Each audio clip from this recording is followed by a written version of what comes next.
Hey folks, so you want to create a palm jungle in the northern temperate zone? This is what you got to do. First of all, you have to get some Trachycarpus fortunae seeds and find a nice forested area like this. This is the back 40 of our property. These are local seeds from Vancouver palms. I was just over there at a Palm Society barbecue, and one of my friends gave me these seeds. Take back to spread around here. So there's lots in this bag too. And what you do is you just broadcast them around. Every year I spread thousands of seed around. Trachycarpus seed. And you just throw this stuff around. I'm just throwing it in our forest. And this stuff just sprouts. So we're in a deep ravine right now. It always stays moist down here. And you throw it at this time of the year. We're summer right now. It's first week of August. And this stuff will start sprouting actually in the fall. That's when it does. That's when it's sort of activated by the cooler weather, and when we get our rain, and these things start sprouting like weeds. So just throw it everywhere. And we have palms growing all through our forest here.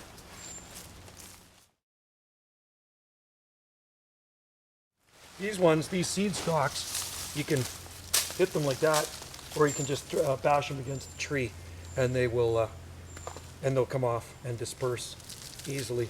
So no trick to it, but you just got to live in the right climate. So living here in the southern Gulf Islands, the climate is just perfect for Trachycarpus fortunae palms, and these ones are actually growing under the understory of alder trees, and they're quite shaded in the daytime, but yet they still thrive. There are thousands of them growing in here, and even along the creek bed, and the creek overflows. If you've seen my other videos, you'll know I like to call those ones Swampsonii because they actually grow in standing water.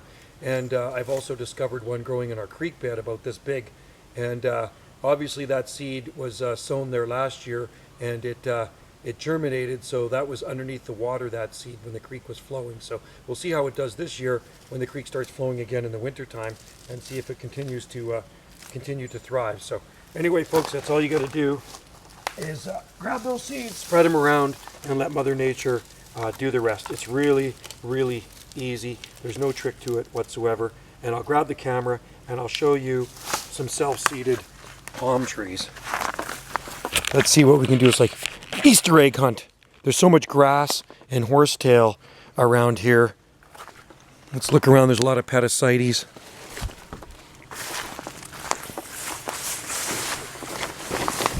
It's like a jungle down here.